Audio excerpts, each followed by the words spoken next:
तो झाड़ू लगाने वाला एक वैष्णव गोवर्धन में झाड़ू लगाता, दर्शन नहीं कर पाता था। दर्शनार्थी ऊपर से आते, उनसे पूछता था आज पगड़ी कैसी, आज माला कैसी, आज श्रृंगार कैसा।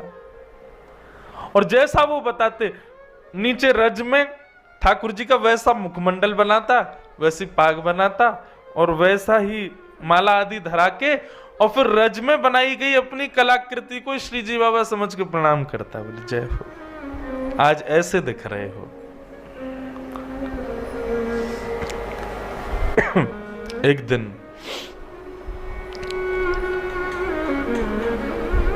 ठाकुर जी के हृदय में उससे मिलन की कामना उत्पन्न हुई, और जैसे ही उससे मिलन की कामना उत्पन्न हुई तो राजभोग के बाद जब सब दर्शन करके चले गए,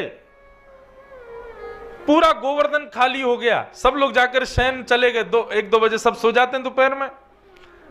उस समय भी वो झाड़ू लगाने वाला वहीं बैठा, रज में जैसी उसने आकृति बनाई थी ठाकुर जी की, उसी का दर्शन कर रहा था, चिंतन कर रहा था। आज ऐसा पिछोड़ा होगा, ऐसी पाग होगी, ऐसे कुंडल होंगे, ऐसी माला होंगी, और बस इसी प्रकार से चिंतन कर रहा था। तभी नेत्र खोल करके उसने ऊपर गिरिराज पर्वत पर जब मंदिर के पास देखा तो ठाकुर जी की मोतियों की माला चमक रही है, पिछोड़ा चमक रहा है, सिर का मुकुट चमक रहा है, और ठाकुर जी जैसे वो एक पांव से उछल के बालक खेल खेलते हैं ना, खाने बना के एक पांव से कूदते हैं, क्या बोलते हैं आपके यहाँ? हमारे यहाँ उसको ती बोलते हैं।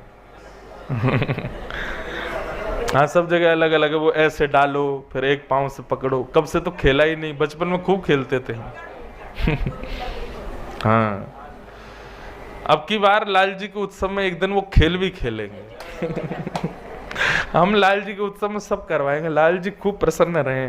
तो ऐसे श्रीनाथ जी अपनी एक टांग पे उछल रहे थे गिरिराज पर्वत पे, एक पांव पे उछल रहे, एक पांव ऊपर कर रखा, और पांव पकड़ के यो करे, अरे कोई अयो भैया मेरे कांटों लग गए हो, मुझको बहुत पीड़ा है रही है, जल्दी आओ।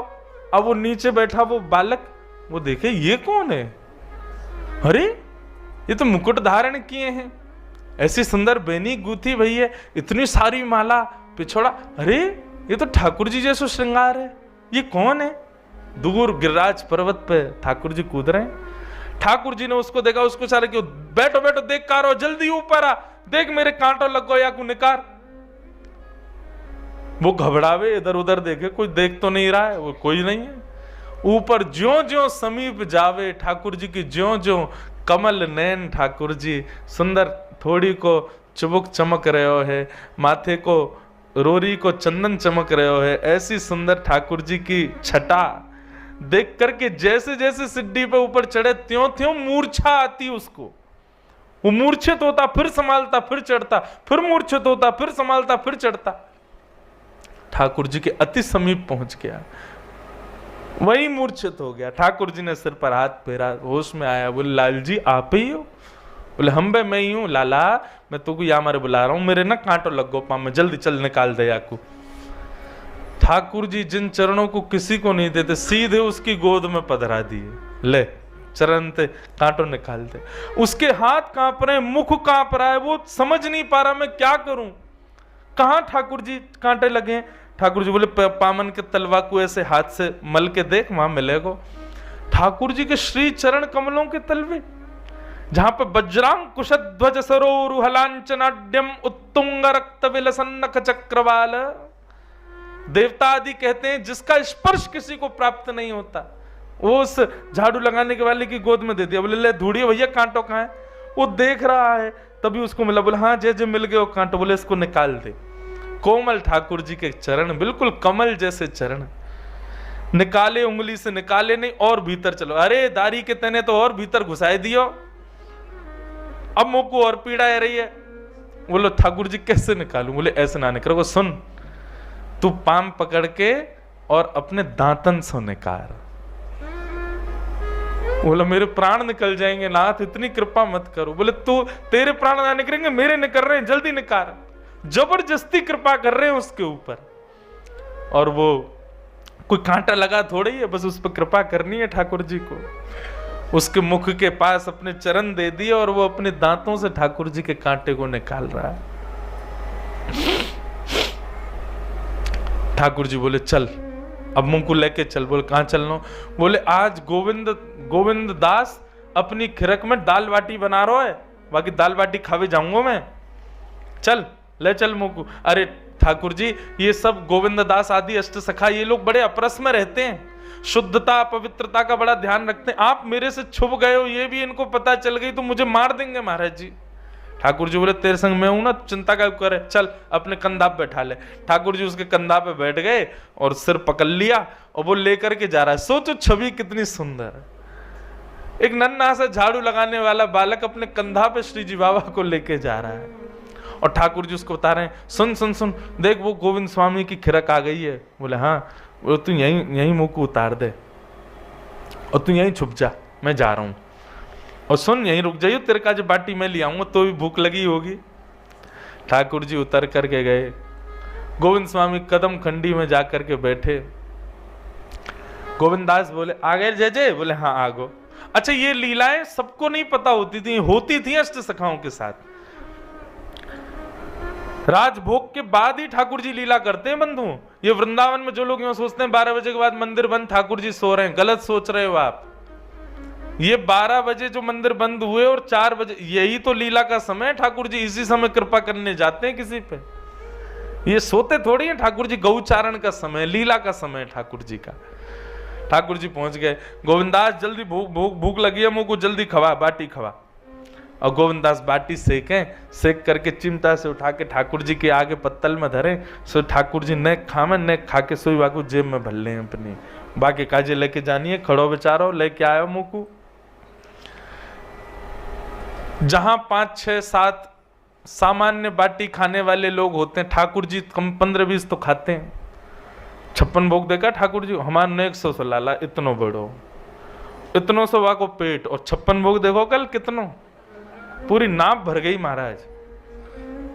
ठाकुर जी को पेट नहीं है, कुआ है, कितनों खवाए तो भरे ना है, खूब प्रेम से मामे। तो गोविंद दास ने पहले इतना आटा लगाया था कि उनको पता था कि लाल जी 20-25 बाटी तो खाएंगे, और वो भी तब जब राजभोग पाके आए हैं। राजभोग आरती हो गई है, पावे में तो बड़े निपुण है हमारे लाल जी। ठाकुर जी बोले अब गोविंदास पेट भर गो हमारा, तो अब हम जा रहे हैं मंदिर, अब जाके नेक देर सोमेंगे, फिर 4 बजे उत्थापन आरती होएगी। गोविंदास बोले जय जय, बड़ी कृपा। जैसे ही ठाकुर जी खड़े भये, सो ठाकुर जी की पीतांबरी इतनी फूल गई, बाटी बल रही जेब में। गोविंदास बोले जे का हेरो है ठाकुर जी ने रुकियो? बोले कहा ये इतनी पीतांबरी ऐसी तुम्हारी कैसे फूल गई है? ये तो तब फूले जब आप नाचो, जो गोल गोल घूमो तो ऐसी पीतांबरी फूल जाए आपकी, ये इतनी कैसे फूल गई? कहा भर रखो भीतर? ठाकुर जी भगे कछु ना कछु ना कछु नहीं। गोविंदास ने पकड़ ली, देखे तो भीतर थे महाराज गोजा में बाटी भर रखी है। ये जेब को ब्रज भाषा में कहें गोजा, गोजा में बाटी भर रखी है। गोविंदास बोले बाटी जेब में काहे धर रखी है, कौन के काजे ले जा रहे हो? ना कोई को नहीं। ठाकुर जी ने एक बार ऐसे देखी उसकी तरफ जो पेड़ के पीछे छुपा था। गोविंदास बोले कौन को देख रहे हो? दौड़ करके गोविंदास गए तो वो झाड़ू लगाने वाला बालक मिल गया। ठाकुर जी सही सही बताओ पूरी बात कहा है? तो उस बालक ने कही गोविंदास जी मुझे क्षमा कर दो, मुझसे बहुत बड़ा अपराध हो गया, आज ठाकुर जी मेरे कंधा पे बैठ के आए हैं।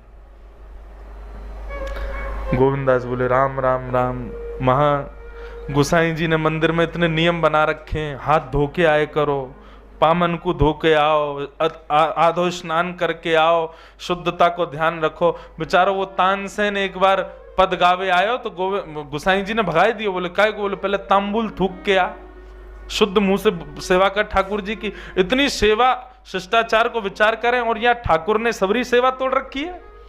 झाड़ू लगावे वाले इनके कंधा पे बैठ बैठ के डोल रहा है। ये सबरे नियम हमारे काज है, नहावे धोवे के, तुम्हारे काज कछु ना है। ठाकुर जी बोले अब ठीक है गोविंदास, गुस्सा का कर रहे हो, कोई बात ना, छोड़ दे याको। बोले याको कोई अपराध थोड़ी है, बेचारो ये तो ऊपर ही ना जावे कभी गिरिराज पर्वत पे, तुमने ही बुलाए होगो जरूर। बोला हाँ इनने ही बुलाए हो। ठाकुर जी बोले बजमारे तू और बता दे सबरी बातन ने, अरे तो पे कृपा करिए, तू और मेरी शिकायत कर रहा है। गोविंदास बोले ऐसे काम नहीं चलोगे। ठाकुर जी बोले बता कहा करूं? गोविंद कुंड में स्नान करो, स्नान करके ऊपर जाओगे। ये बड़े 3-3 बार नवा के हमको बड़ी अपरसता को बात बतावे, ठाकुर जी के सामने शुद्धता से जाओ, पवित्र, अब खुद अपवित्र हो नहा के जाओ। ठाकुर जी बोले देख भैया, सर्दी को समय, कैसी ठंडे कोहरा पड़ रहे हैं, सूर्य के दर्शन ना भाई 4 दिन आते, तू मुझको कुंड में नवावेगो, ऐसा मत करे। चल मैं एक काम करूं, मैं आचमन कर लूं। अपवित्र पवित्रो वा सर्वावस्थांगतो पिवा यह स्मरेत पुंडरीकाक्षम सबाई अभ्यंतर शुचि। ऐसे जल छिड़काव करके व्यक्ति पवित्र माना जाता है। ठाकुर जी गए गोविंद कुंड पे जाके जल लेके अपने नाम से अपने आप को पवित्र कर रहे हैं। यस्मरेत पुंडरीकाक्ष सबाई अभ्यंतर शुचि। इतने में गोविंद दास पीछे से गए, धक्का दे दियो ठाकुर जी को, गेर दिए गोविंद कुंड में। ठाकुर जी महाराज गोविंद कुंड में डूब रहे हैं, तैर रहे हैं। बोले हे गोविंदा, तो देख लूंगा मैं आज। गोविंद दास की बात मान के ठाकुर जी बेचारे गोविंद कुंड में नहा लिए, दौड़ करके मंदिर में गए। जैसे ही उत्थापन आरती भई सो देखी ठाकुर जी के सर्वांगीण अंग से जल चुचा रहा है। गोसाई जी बोले जय जय, इतनी सर्दी। आपको पता है श्रीनाथ जी साल में 3 या 4 बार स्नान करते हैं बस, तो बाकी के दिन गीलो कपड़ा करके पहुंच दिए जाए। बेचारे नेक सो सब बालक है, रोज रोज नहावेगो तो बीमार पड़ जाए वो, इसलिए रोज रोज केवल पहुंचा जाता है। बाकी जन्माष्टमी, स्नान पूर्णिमा आदि 2-4 साल में दिन है, उनमें स्नान करते हैं। गोविंदास जी तो बड़े अंगीठी रखी, कंबल उड़ायो। गुसाई जी ने, गोविंदास जी आए, गुसाई जी बोले हे गोविंदा, तेने ठाकुर जी को धक्का दे दियो गोविंद कुंड में?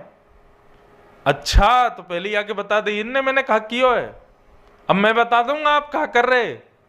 ठाकुर जी सारो कहने नहीं नहीं नहीं, तू मत बता बे, मेरी शिकायत मत करे भैया गोविंदा, तू मेरो प्रिय ना है, मेरी शिकायत मत करे।